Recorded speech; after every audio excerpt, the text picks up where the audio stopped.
Hey guys, it's History Behind the Warrior, and today I'm going to be talking about the real reason why so many legacy characters have been left out of Tekken 7. Now this can somewhat be seen as old news, as Harada had voiced his reasons on Twitter a week or so ago, but I haven't seen it really been brought to light, hence why I've made this video. So for the most part of this video, I'll be talking about what Harada has to say about this, as well as giving you guys a somewhat insight on some of the reasons why these choices were made, and how it would have probably affected the development of the game. Now let's get on to Harada's main message here. Now it is quite long, so bear with me, but I will cut out tiny bits of exposition here just to be straightforward with the message he's trying to present. Harada says the following: "For me, all characters are like sons and daughters. Sometimes you say Harada dislikes said character's name, but it is a completely selfish belief or misunderstanding. There's no way I dislike or hate characters that have been created or characters that are our assets. It's our responsibility that some characters could not gain some popularity. However, it's also reality that not all characters will get popularity. It's also reality that they will be ranked, and popularity data and usage data are different. And it's also true that we need a new character. At the same time, however, the increasing number of characters as 50 or 60 characters increase not only the cost but also the complexity as fighting game, and you will notice conflicts with many requests. Although it is only an example, many problems were pointed out in Tag 2. Evaluation was high for Tag 2 from core fans, but good results were not obtained in all. In that point, Tekken 3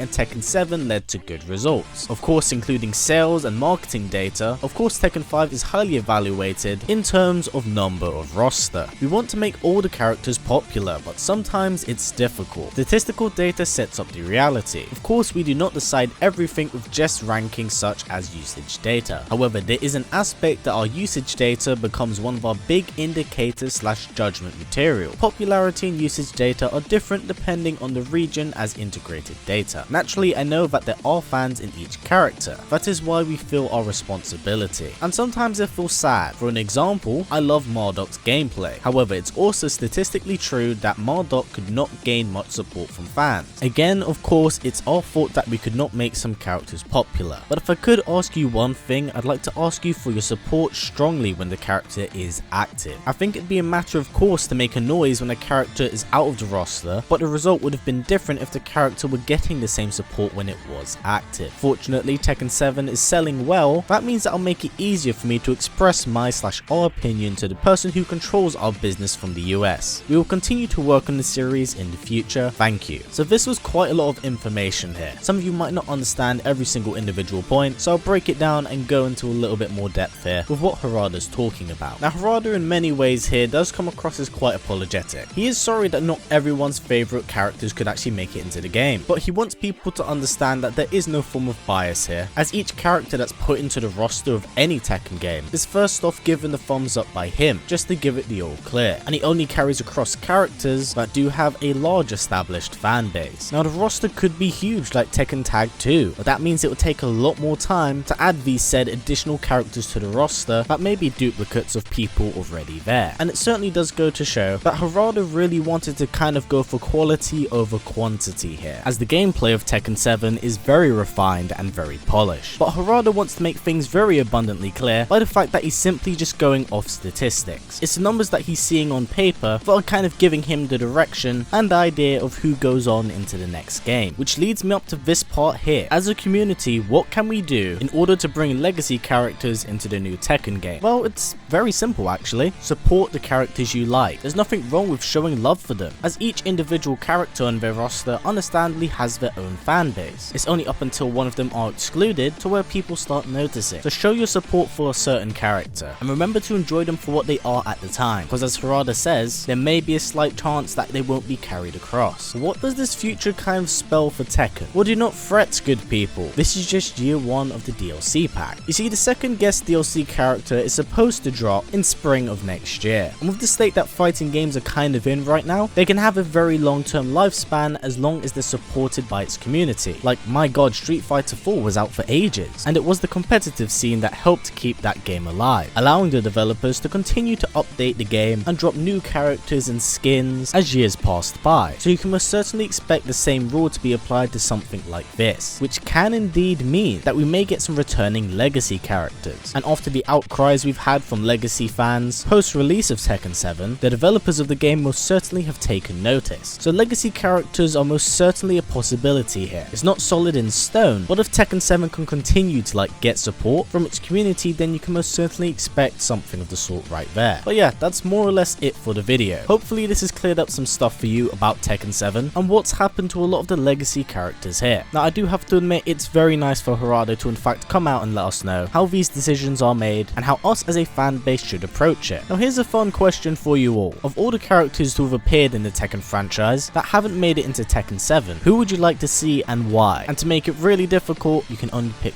one. So yeah, that's kind of it for now guys, and if possible let's try getting this video to about 500 likes. It's a great way of supporting this channel as YouTube's ad system is broken as hell right now, so by giving it a thumbs up it helps out a ton. And if you want to go the extra step, we also have a Patreon set up, so if you want a bit of extra content on the side, link for it will be down in the description below. Anyway guys, as always, please comment, like, subscribe and share this video with everyone you know. Please take care and I will see you all next time.